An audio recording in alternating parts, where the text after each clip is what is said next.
When I think of COVID, I think about me being alone in my room and logging on to remote learning. Loneliness, confusion, and isolation. Isolation, staying at home, and pandemic, leading to millions of casualties all over the world. Depression, because that's really what it brought.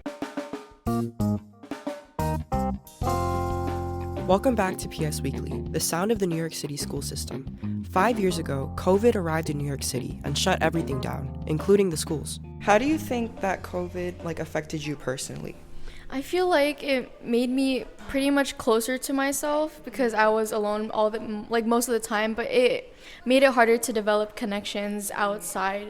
I feel like it changed my personality a lot. I went from being very extroverted to a lot more introverted. I stayed at home a lot. I ate a lot of food, which led to me gaining a lot of weight. COVID really turned me into a loner because I was isolated from everybody else. I used to be a spelling bee champion in the 5th grade, and now I can't spell at all.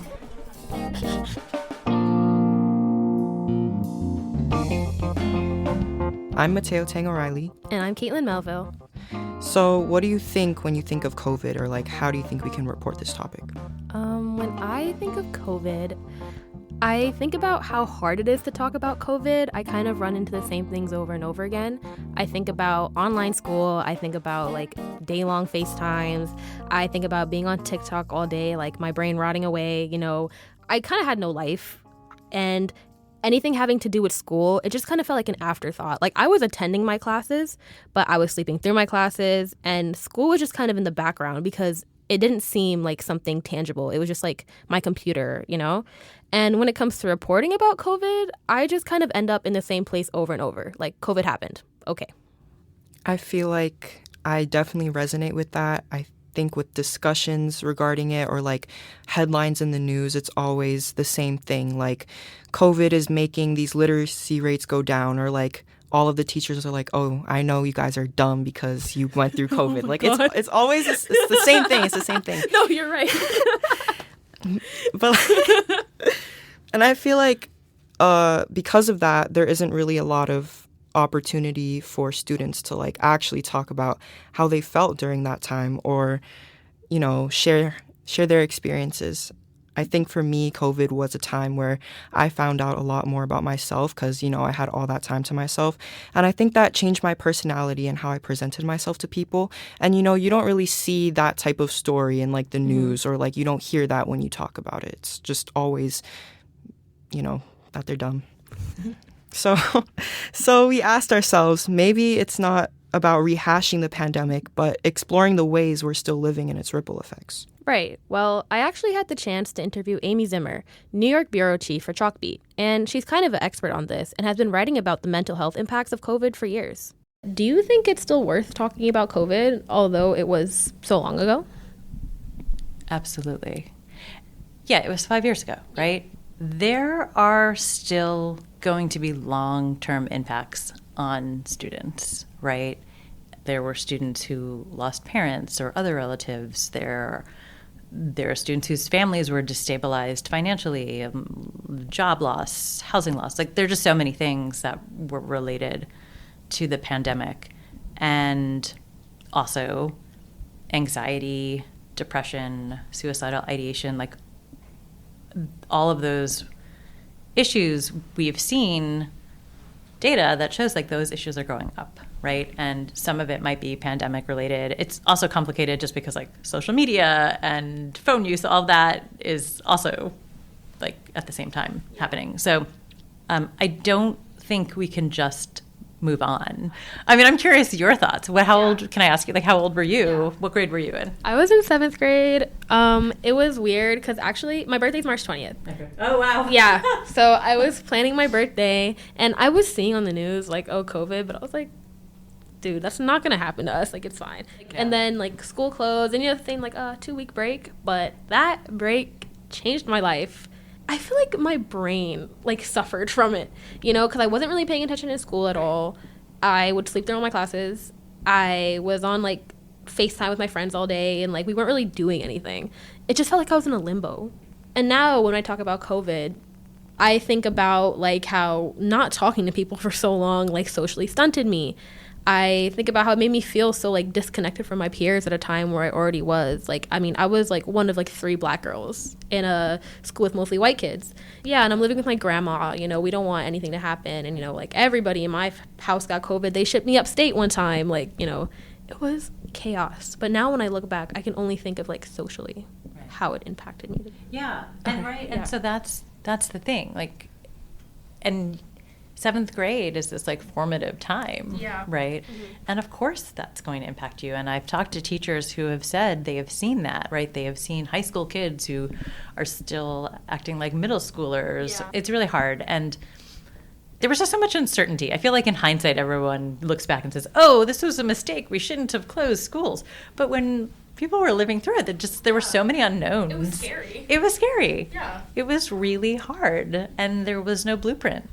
In 2022, Amy wrote about a specific mental health phenomenon she started seeing, known as school refusal, which refers to students who are unable to continue attending school for mental health reasons, like depression or anxiety. So what made you want to start reporting about that? Like, what sparked the idea?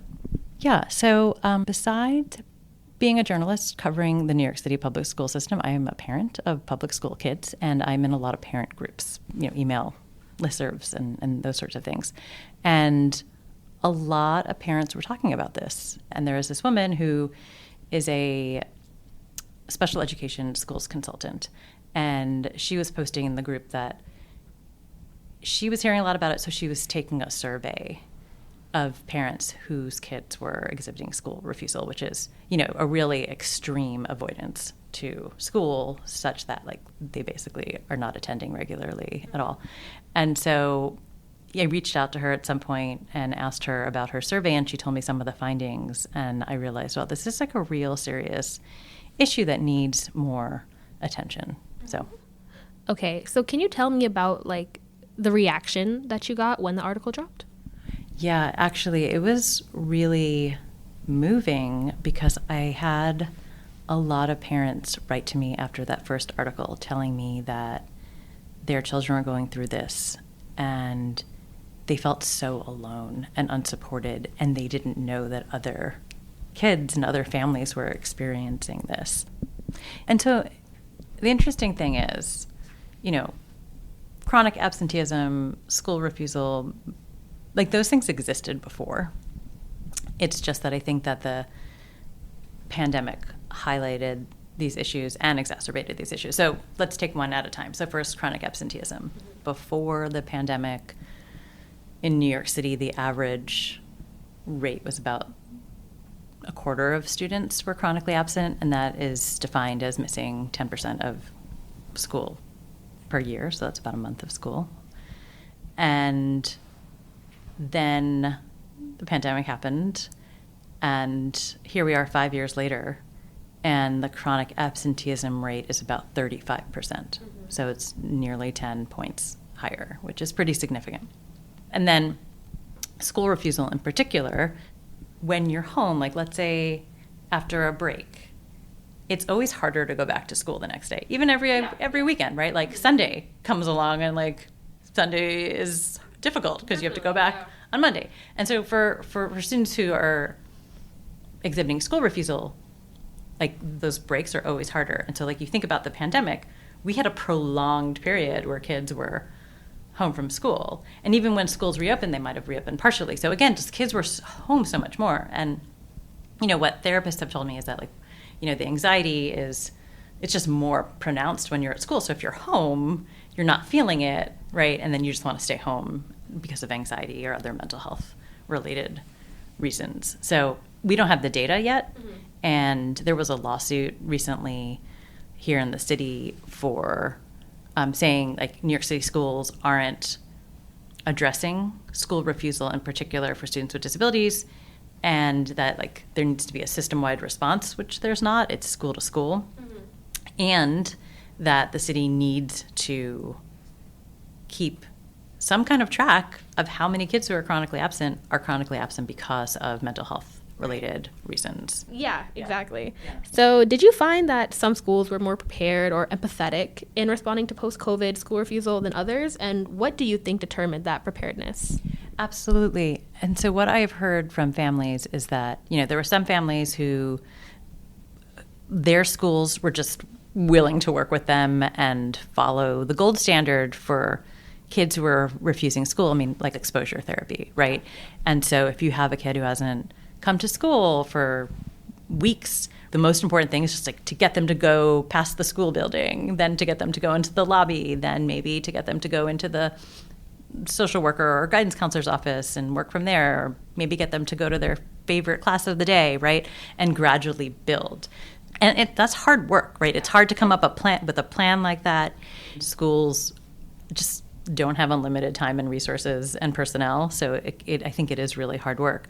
But like some schools, I've heard from parents do it. But then there are some schools, I've talked to parents who just felt completely dismissed. And one mom said when her son wasn't attending, the teacher dismissed him as just having cabin fever. And some schools will say to families, well, why don't you just homeschool your kid? As opposed, it's so yeah. That is so hard. Again, it's but this is the thing. It's super uneven in terms of the response to families. It really is school dependent. I have talked to families who their kids have had school refusal, and the schools then call Child Protective Services for educational neglect. Instead of saying, hey, we know that you're struggling and we want to help support you, they just call ACS on the family. That has happened. But the bigger problem is, the whole system for mental health for young people is it's not that it's even broken, it's barely existing. Right. And so schools have become the de facto mental health centers for a lot of kids. And, we were talking about inequities. A lot of kids do need support outside of school.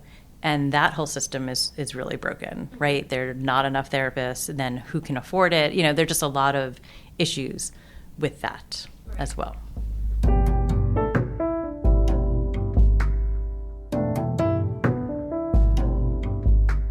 That was Amy Zimmer from Chalkbeat. Coming up, we're going to further explore something Amy mentioned, school refusal. That's after the break.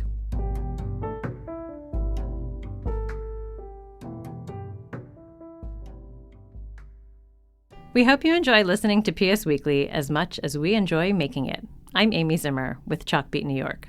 We spend a lot of time planning each episode, setting up and conducting interviews, cutting the tape, writing scripts. It's a long process and totally worth it. But here's the thing. We don't have a bunch of money or millions of followers. So we're counting on you, loyal listener, to help us get the word out. Take a few seconds and send this link wherever you're listening to 3 friends, so they too can enjoy PS Weekly. Thanks for your support.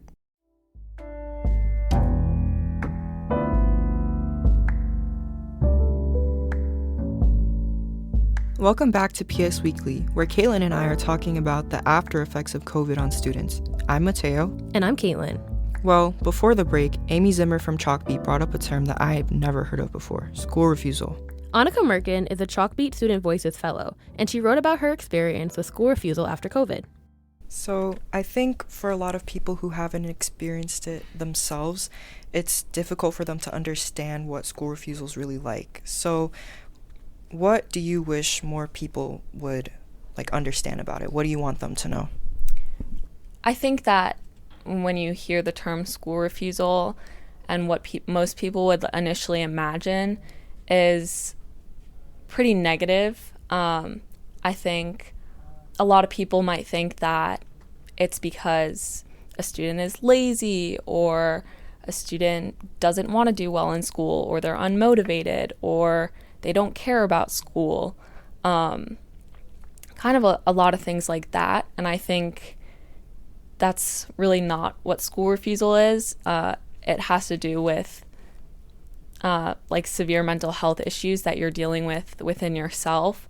And I just wish it wasn't viewed so negatively and it wasn't so stigmatized, because it was definitely something I was embarrassed about.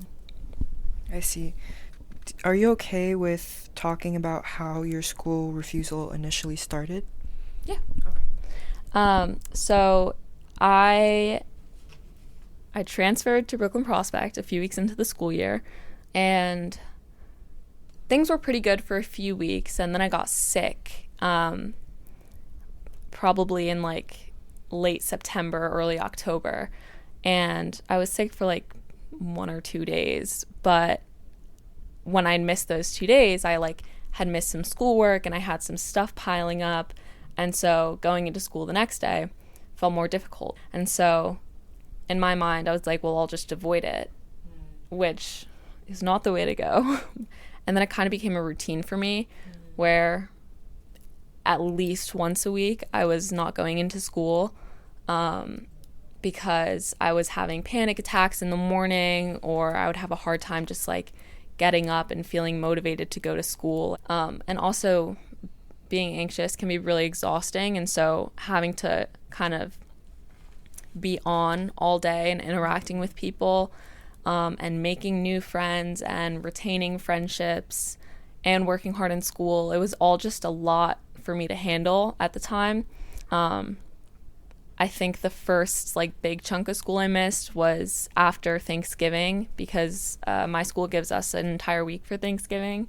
And so I had a week off for Thanksgiving, and then the entire next week I didn't go into school at all. And like the 2 days before Thanksgiving break, I also hadn't gone into school. And so that was the first big chunk where my parents were like, okay, this is not sustainable. This is not okay. And it's like, it wasn't an issue that was getting better. It was just getting worse. And then I had winter break. When I came to school after winter break, it was all this prep for midterms and all of this. There was all this emphasis on grades and how this can't be revised and this goes into your GPA and all of this stuff. And so the whole week before midterms, I didn't go into school. And when midterms started, I was planning on going in to take my midterms, and I thought it would be easier because I wouldn't have to like sit through the whole day. I wouldn't really have to interact with people. It wouldn't really be a full school day. But when you're not in school for so long, it becomes that much harder to go back. And so when I had to go back and it was like all this pressure in this midterm, and it was my first time taking it, and it was like one and done. You can't mess this up. You can't redo this. And this is going to affect the rest of your high school career and then your college career. And I would go down this rabbit hole. And so I did not make it to any of my midterms that week. And after that, I never went in again because, like I said, it's like it's everything building up and getting more difficult each day that I missed. And kids had also started to text me and ask me where I was and why I was always missing school. And I never really knew what to say because it was like, what am I supposed to say? Like, I'm afraid to come to school. And like, I don't know why. So yeah, that's kind of how that started. So when you were diagnosed with OCD, did anything suddenly make more sense to you in retrospect? Oh, yes. So many things. It was like when I first heard it, like, oh, you have OCD, I was like, what? No way. Because I kind of thought OCD was like, oh, super perfect and organized. And this is like what my mom thought too. She was like, she doesn't have OCD. Her room is a mess. And they were like, well, it's not really what it is. And so once they started kind of telling me about all of these different symptoms of OCD and how it can show up in different ways, I was like, oh my God, I'm not crazy. Like, this is a real thing. They were giving me tangible books that I could read about, and it was professionals were writing about this disorder. And I was like, wow, like, this is a real thing, and I'm not insane. I'm not lazy. I'm not dramatic. So it was like I think it was very validating. And it also just like a lot of things made sense, both from what was happening at the time and just things from my like childhood habits I've always had, that you wouldn't typically associate with OCD just because they're not the stereotypical traits. But it was things where I was like, oh, that correlates with OCD compulsions, and this makes so much sense now. Even though it was like, it's hard to hear you have a disorder that like is not going to go away. You're stuck with it for life. Like, it's not something you can get rid of. That's a hard thing to hear. But I think more than that, it's validating, and it's not my fault. It's only like the only thing I can do is learn how to cope with it. After being diagnosed with OCD, Anika was enrolled into the Anxiety Institute, which is an intensive outpatient program with offices along the East Coast. So the Anxiety Institute was an outpatient program, which meant that it wasn't residential, so it wasn't like, I think a lot of people, they hear like rehab. That's referred to as inpatient, and so you're living in a facility, you eat there, you sleep there. Whereas outpatient is, I sleep at home, I eat at home, I'm home on the weekends, but every single day I was at a facility where they treated us with different types of therapy, so cognitive behavioral therapy, exposure therapy,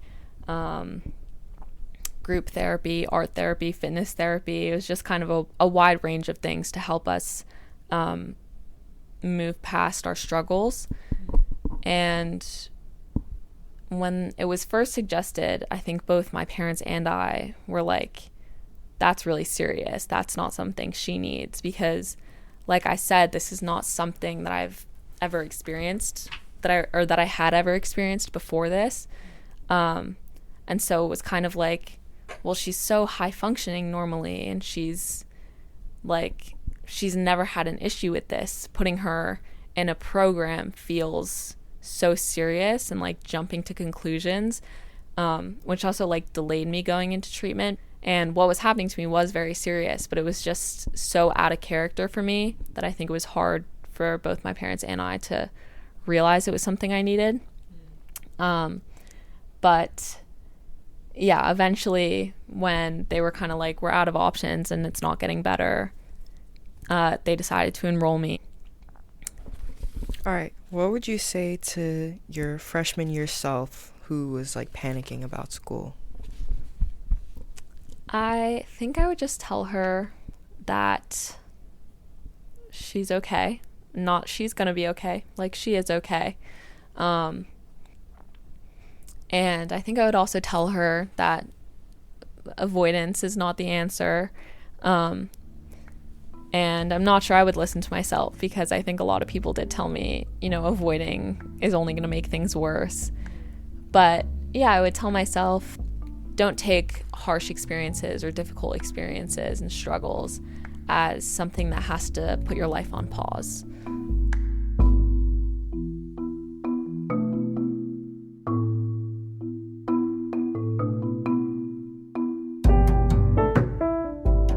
That was Anika Merkin, a Chalkbeat Student Voices Fellow. So, if there's one thing we're hearing loud and clear, it's that COVID didn't end when schools reopened or when the masks came off.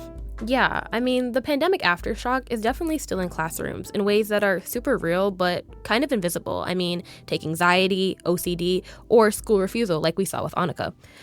I mean, it's kind of crazy that we didn't even know what school refusal was. I mean, look at when Amy asked us. I am curious, speaking about school refusal, is that a term that you had ever heard of before? No. When me and Mateo first read the article, we didn't when we just read the title, we were like, school refusal, what is that? Yeah, I thought it was like getting rejected from a school, like school refusal. I was so confused. These conversations in schools should include topics like school refusal and other issues that actually affected students post-COVID. Our schools are acting like it's all behind us, pressing us students to just get back to normal without really seeing what we're still carrying with us. It's super dangerous because when we don't acknowledge what's really happening, we risk leaving kids behind. And I think what's equally important is to have students lead these conversations. There's such a lack of student representation in serious, reflective discussions regarding the impact of COVID on students. And there isn't really a space for us to have honest conversations regarding how we feel about what happened.